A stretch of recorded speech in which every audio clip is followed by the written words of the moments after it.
Deux silhouettes travaillées par le temps. Deux démarches fatiguées par tant de distances parcourues à travers le monde. Deux sourires que les souffrances rencontrées n'ont pas altérés.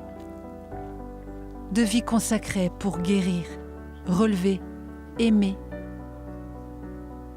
Ce sont deux frères, deux prêtres, Pierre et Raymond Jacquard.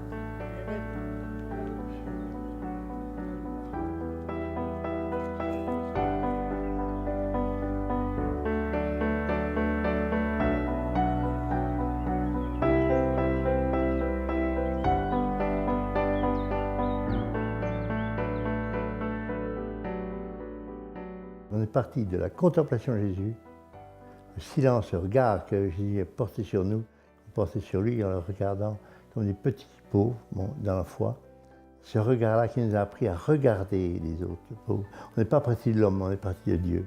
C'est important. Quand tu vois une maman qui traîne par terre parce qu'elle a deux jambes complètement prises par l'infection, ben, Dieu, il souffre de voir cette personne, cette maman, traîner par terre. Il veut qu'il a créé l'homme pour être debout. Et si je remets cette maman debout, qu'elle puisse prendre son enfant et le mettre sur son cœur, ben, je suis dans la ligne de Dieu.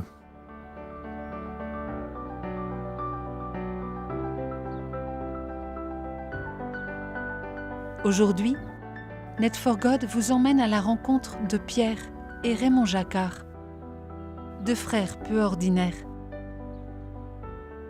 Depuis 1967, ils ont parcouru des milliers de kilomètres à travers le monde pour soulager les plus démunis, notamment les lépreux.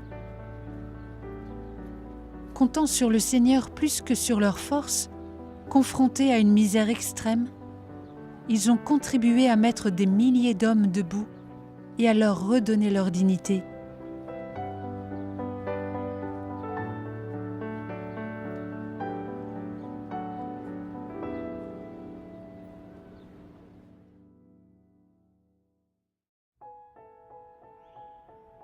Je suis Raymond Jacquard,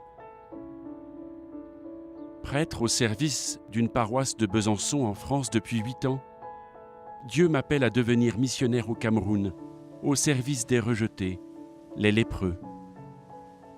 La tête pleine de rêves, je débarque à Douala le 24 août 1967, j'ai 35 ans. On m'emmène à la léproserie de la Dibamba, à 20 km de la capitale, chez les petits frères du père de Foucault. À mon arrivée, c'est le choc, la rencontre avec les lépreux.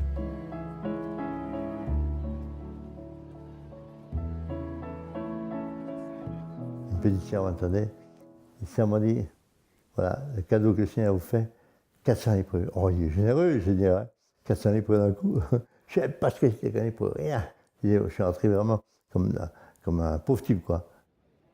Il dit, voilà, vous êtes responsable des 400 lépreux de la léproserie.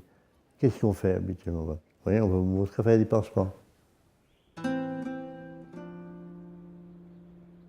Je suis complètement abattu, bouleversé, incommodé jusqu'à la nausée par l'odeur de chair en décomposition. Exclu, assisté parce que malade, ces hommes manquent de tout pour leur survie.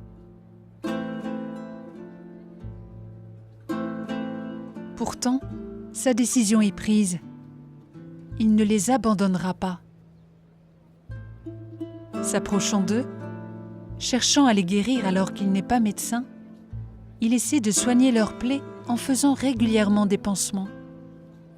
Sa formation d'infirmier militaire lui est très précieuse. Et puis au bout de 4 ans, j'ai fait ma petite enquête. J'ai dit, oh Jésus, je vois qu'il n'y a pas d'amélioration. Ben, Jésus, alors ça vaut rien ce qu'on fait. Alors j'ai dit aux braves sœurs, vous savez, moi j'ai changé de mon fusil d'épaule, je ne fais plus de pansement, mais je vais aller voir un chirurgien.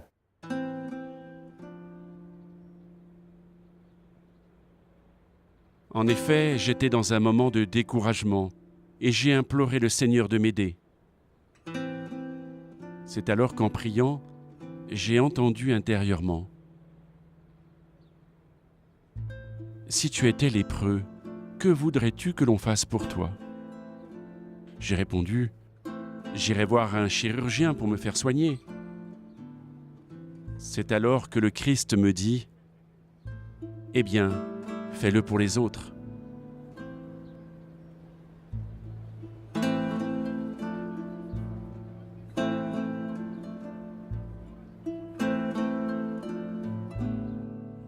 Le lendemain, Raymond emmène 3 lépreux au seul chirurgien de Douala, le docteur Pierre. Son diagnostic est clair. Les os sont infectés. La seule solution pour guérir ses amis lépreux est l'amputation. J'ai dit, écoute, tu devrais bien venir à la léproserie pour opérer. Et les lépreux, j'ai pas le temps. J'ai 1000 malades dans mon hôpital, je suis chirurgien à Douala. Écoute, je vais t'apprendre à opérer. D'accord. J'ai dit à l'Esprit Saint, alors c'est là que le ressort vraiment extraordinaire de nos vies. Tu ne me lâches pas, Esprit Saint. Je compte sur toi. Tu m'apprendras à faire tout ce qui est nécessaire. Grâce à cet ami chirurgien, Raymond se jette à l'eau. En étudiant l'anatomie, en observant des chirurgiens, il se spécialise dans la chirurgie des membres inférieurs. À cette époque, on compte un médecin pour 200 000 habitants et les infirmiers peuvent opérer eux-mêmes. Raymond est donc habilité à le faire.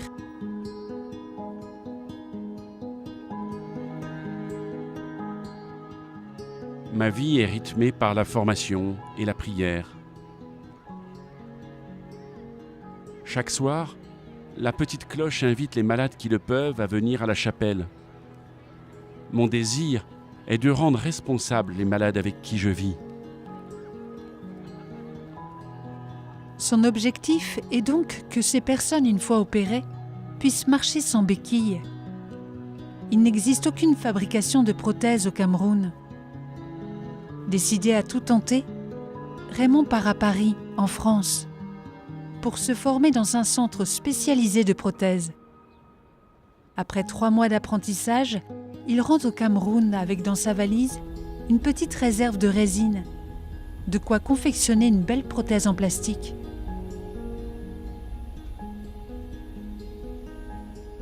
La première prothèse, quand je suis rentré de Paris, c'était pour un Ernest, un jeune de 30 ans, qui attendait de remarcher sans béquille depuis peut-être 10 ans. Et je lui ai dit, tu vois Ernest, dans quelques jours, tu vas pouvoir marcher sans béquille, tu feras la fête. Alors, ils étaient tous les lépreux étaient là à regarder comment c'est fabriquer cette prothèse. Puis après, j'ai dit, maintenant, tu peux marcher maintenant sans béquille, tu vas mettre ta prothèse et un an. Effectivement, c'est ce qu'il a fait, il a lui allait très bien. Et j'ai promené dans les léproseries en chantant, en dansant, sans béquille. Les lépreux n'en revenaient pas.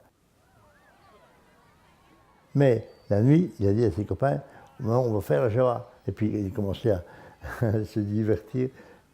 Puis il a sauté dansé que le matin, je ne m'étais pas aperçu de ça, c'est que le mognon avait maigri.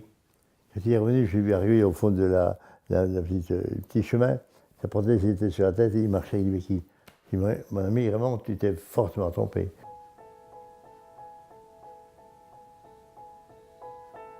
Mais notre vie a toujours été partir d'un échec. Pour nous, c'est un échec, mais pour Jésus, c'est une échéance d'amour, de tremplin. C'est dans la prière et la réflexion que Raymond trouve une solution. Créer une prothèse qui s'adapte. Car en effet, le moignon évolue et rétrécit pendant 1 an. Avec Ernest, il adapte l'appareillage en partant d'un pilon fonctionnel. Le soir même, Ernest remarche.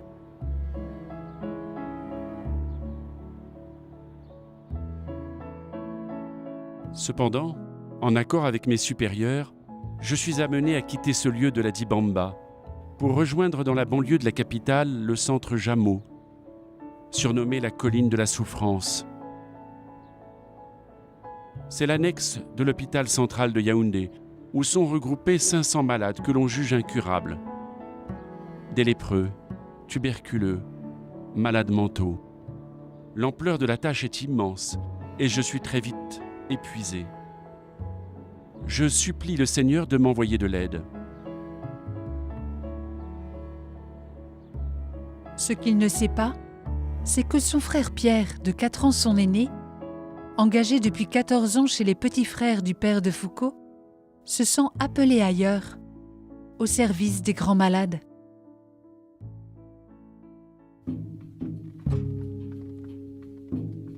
Je suis Pierre Jacquard. J'ai été ordonné en 1953. Vicaire à Audincourt, en France, je suis proche des milieux ouvriers. En 1956, je pars vivre avec les petits frères du père de Foucault, au désert d'abord, puis dans différents pays, la France, l'Algérie, la Belgique et l'Espagne. Je suis témoin de situations difficiles dans mon milieu de vie. Je travaille dans des hôtels, dans une usine de produits chimiques ou comme débardeur de bateaux. Cette vie humble de travail manuel, ce contact avec des petites gens, me marque profondément. Et c'était ça le plan d'amour de Dieu. Il me fallait le désert, il me fallait la solitude, il fallait que je reste longtemps coupé du monde. Le père Voyot m'a dit un jour, je pense que ta vraie vocation, tu vois, c'est d'être dans un milieu de grands malades. Et à l'époque, Raymond passait un peu par une difficulté. Et je lui ai écrit en lui disant, est-ce que tu es d'accord pour que j'aille te rejoindre? Et Raymond lui répond : Merci Pierre. Viens vite. Mais commence par te former. Fais un séjour dans une léproserie et dans un centre de prothèse en France. C'est en 1970, à la Chartreuse de Valbonne, près de Nîmes, que se déroule son stage auprès de lépreux très handicapés. La première femme malade qu'il visite s'appelle Véronique. Je suis avancé, je lui ai dit bonjour madame, puis j'ai regardé haut. J'ai vu dans le lit un monstre. Alors, j'étais tellement épouvanté, je ne sais pas si c'était un homme ou une femme, que je suis ressorti, je me suis appuyé au mur, les gouttes coulaient en me disant Je rentre dans ma chambre, j'ai écrit à Raymond que je ne suis pas fait pour aller vivre avec les lépreux, et puis demain matin, je vais aller demander pardon à cette personne, et puis je m'en vais. Le lendemain matin, je suis arrivé, non pas comme la veille, mais en me disant, vraiment, tu es un pauvre. Mais avant même que je lui dise quoi que ce soit, c'est ça, finalement, le plan profond de Dieu sur nous. Avant même que je lui dise quoi que ce soit, pardon, ça, elle m'a dit, mon père, nos vies se croisent et ne se sépareront plus. Je me suis dit, intérieurement, je suis dans une maison de fou ici. Qu'est-ce que c'est que ce bazar-là? Elle ne me connaît pas. Elle me dit, nos vies se croisent et ne se sépareront plus. Effectivement, quelques jours plus tard, je venais le soir célébrer l'Eucharistie et puis, des fois jusqu'à minuit, 1h du matin, j'écoutais la belle histoire de Véronique. Elle m'a dit, tu sais, quand je me suis aperçu que la lèpre allait détruire complètement mon corps, j'ai tout misé sur mon intelligence et sur mon cœur. J'étais vraiment en face d'une grande sainte. Après un stage au Centre européen de la prothèse, durant quelques mois, Pierre rejoint son frère Raymond à Yaoundé, au Cameroun, en 1971. Quand Pierre est venu me retrouver 4 ans après, il dit, tu sais, maintenant, on peut y aller. On avait les deux disciplines en même temps, la chirurgie et l'appareillage. Je ne peux pas, comme une jambe, dire, regarde, maintenant, tu vas prendre une béquille ou un bâton. Si je n'ai pas une solution, il ne faut pas y aller. On avait déjà la solution, l'opération. Enlever un orteil, couper la moitié d'un pied et puis amputer. Comment je vais opérer? J'ai rien. Alors je me suis dit, tiens, papa était très débrouillard, il était très mécanicien, puis très pratique. J'ai pris une petite cuillère, puis j'ai aiguisé la petite cuillère pour creuser, pour couper, pour enlever l'os. Alors, ma première opération, notre première opération, c'était avec une petite cuillère. Quand on a commencé d'opérer, on a fait beaucoup d'opérations, des milliers d'opérations, mais ce n'était pas suffisant.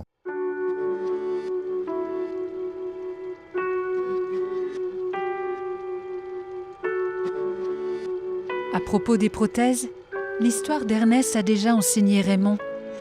Elles doivent être simples, fonctionnelles et réalisées à partir des matériaux locaux.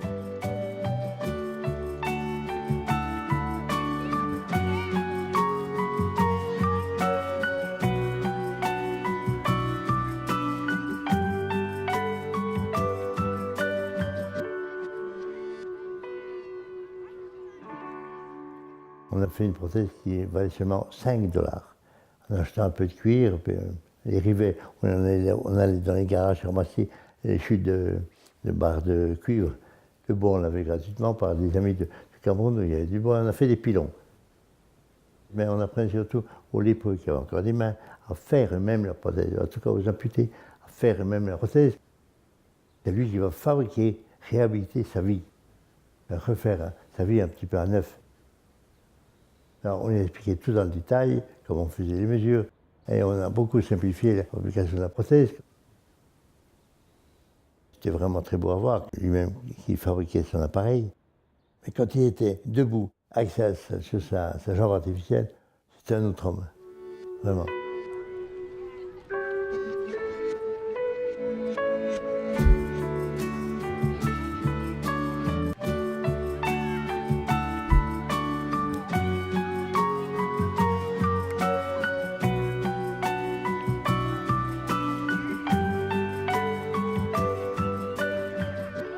On aurait pu habiller le squelette avec du beau matériel, du plastique et tout, et puis ça aurait été très cher. Nous, ce qui nous intéresse, c'est d'appareiller un homme, ou une femme, ou un enfant.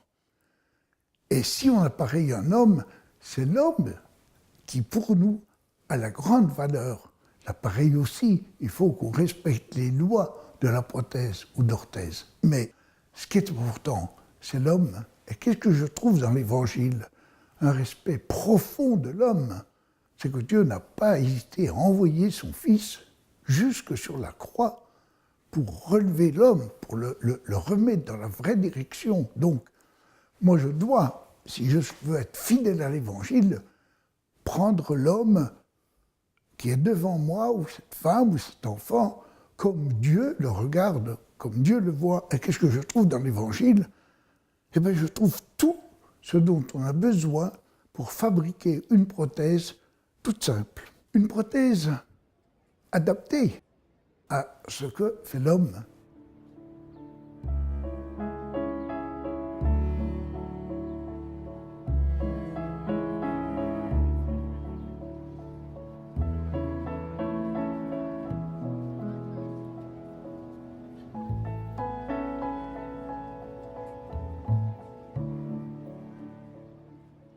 Dans notre travail missionnaire, notre travail de prêtre, notre travail d'homme, notre travail de frère, on a voulu vivre cette communion, une union comme toi, avec toi Jésus. Et ce regard de contemplation qui nous a toujours guidés.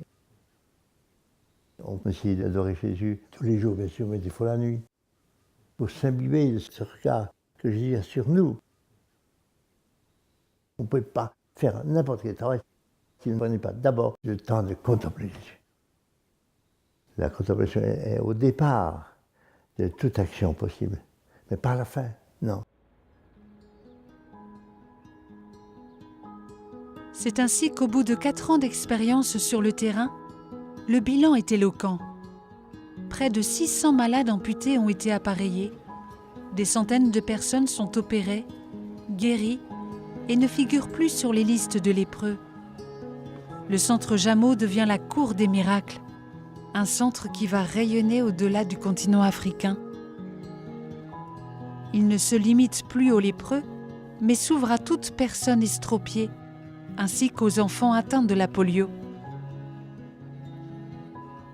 Il devient aussi un centre international de formation de prothésistes.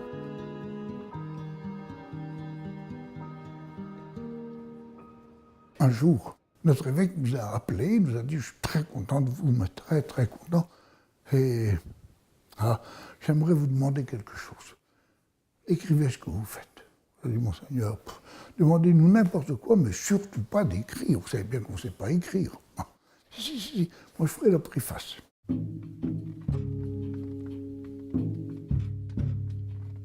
En obéissance à leur évêque, Pierre et Raymond écrivent non sans difficulté un livre de 200 pages intitulé « Une présence, un service ». On a notre liberté, mais Dieu a son plan d'amour. Ce livre, il a été traduit en beaucoup de langues. Et à partir de ce moment-là, on a reçu des lettres de droite, de gauche, tout ça. Venez nous aider, des prêtres, des religieuses, des évêques, des ministres qui étaient en contact avec des léproseries ou des centres de lèpre. Nous ont dit, venez, venez. Ayant formé de jeunes Camerounais au métier de prothésiste au centre Jameau, Pierre et Raymond sont libres de voyager pour soigner et former là où on les appelle. Même des médecins spécialisés et de grands organismes humanitaires accueillent et pratiquent leurs méthodes, comme la Croix-Rouge, Médecins sans frontières, les missionnaires de la charité avec Mère Teresa.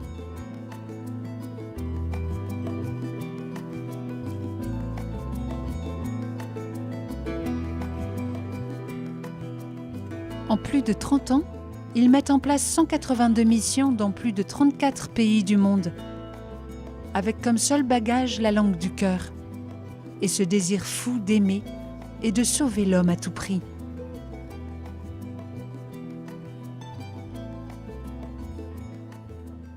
On nous appelait les prothésistes aux mains nues. Dieu nous demandait de parler Dieu par le regard, manière de regarder une personne. En Chine, le fait d'avoir passé presque une journée dans un tout petit village à 3000 mètres d'altitude avec des lépreux, jamais dans le monde on avait vu des lépreux aussi touchés par la pauvreté et par la maladie, rebutants. Eh bien, on avait passé, une petite grand-mère nous avait accompagnés partout, elle nous avait montré son champ de maïs. Elle avait un bout de bâton à côté, un morceau de bois, et puis elle l'a mis, parce qu'il n'y avait plus de doigts, elle l'a mis là sur les poignets, et puis elle grattait la terre. Et puis elle mettait les petits grains de maïs pour nous montrer qu'elle cultivait.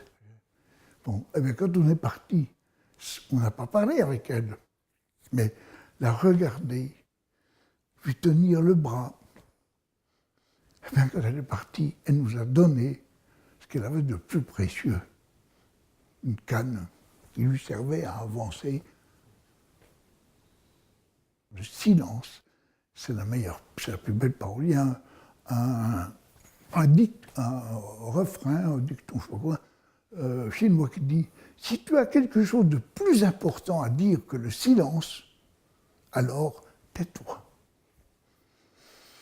Oui, se taire, mais ça veut dire que je vais regarder celui qui est devant moi, essayer de le regarder du même regard que Jésus le regarde. Et ça va très loin.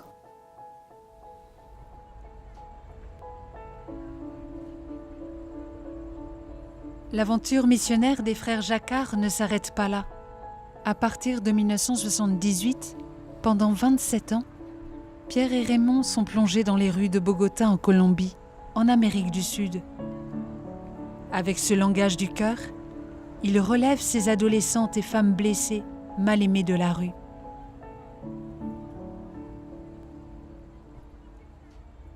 Quand on se trouve devant une jeune fille qui vous dit « j'ai 15 ans, on m'a vendu 17, 18 fois, je ne sais pas qui est mon père, qui est ma mère, je ne sais pas lire, je ne sais pas écrire ». Si on voit les choses simplement d'un point de vue humain, on est révolté. Révolté contre une société qui ne devrait pas être ce qu'elle est. Mais beaucoup plus profondément, il y a dans notre cœur une grande espérance. Pourquoi? Parce que cette jeune fille, elle a été rachetée vraiment par Jésus. C'est ma foi profonde. Jésus l'aime et il veut que je la considère, elle, comme je le considère lui. Il me l'a dit, ce que tu fais au dernier des miens, bien cas, c'est à moi que tu le fais. Donc, je n'ai pas à me décourager. J'ai à le contempler dans ce membre souffrant, très souffrant.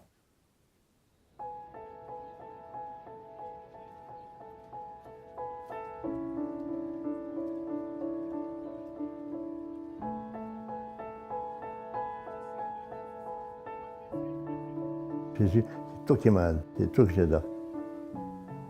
Quand je travaille avec les lépreux, c'est toi que je soigne. Je n'ai pas cherché à Jésus dans les nuages. Et Jésus qui est dans le plus petit, le plus pauvre, il ne peut pas se développer lui-même. Il ne peut pas sortir de sa misère tout seul. Il faut que quelqu'un l'aime à la folie.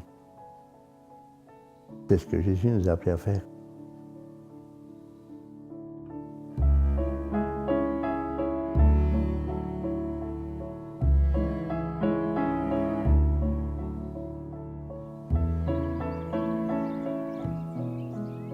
Aujourd'hui, Pierre et Raymond demeurent en retrait, au service d'une communauté de sœurs contemplatives dans le sud-est de la France. Ils poursuivent leur mission autrement.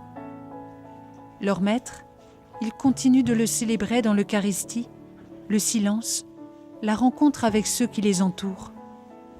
Ils soulagent ainsi d'autres maladies, morales et spirituelles, lèpre cachée, afin que tous puissent connaître la joie d'être enfants de Dieu le Père.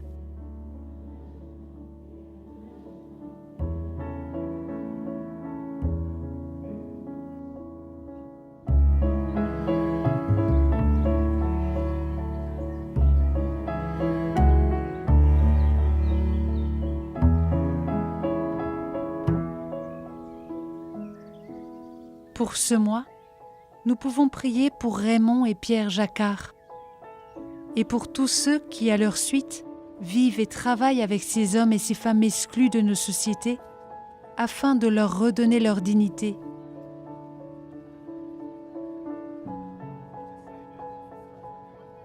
La parole de ce mois est dans la deuxième épître aux Corinthiens, chapitre 8, verset 9.